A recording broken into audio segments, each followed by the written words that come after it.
मूर्ति मंगावे में, ढेर खर्चा बा मूर्ति मंगावे में, पंडाल सजावे में, खुद सरस्वती माई की पूजा नमा प्रोग्राम में करावे में, मंगत नइखे ढेर थोड़े दे दो भौजी, तनी माना हमार बतिया, भौजी चंदा दे दो 10 रुपया, भौजी चंदा दे दो 10 रुपया, भौजी चंदा दे दो 10 रुपया।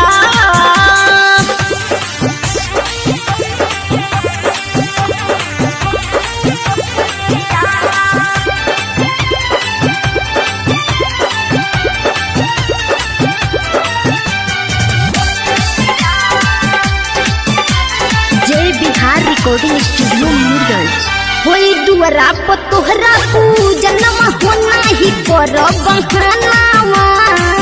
देते के 1000 रुपया हो तोहरा रहते सजनावा, होई दुआरा पर तोहरा पूजनमा होना ही कर बहानावा, देते के 1000 रुपया हो तोहरा रहते सजनावा, पूजा के सामान सब किनाई गोइल बा,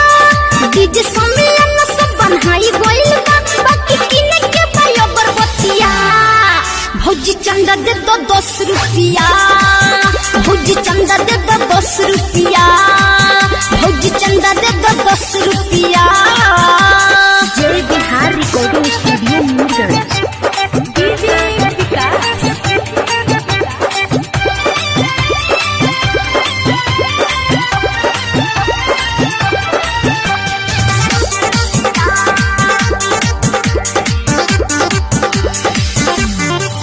दिल 501 रुपया हो भौजी तोहर पड़ोसी हो,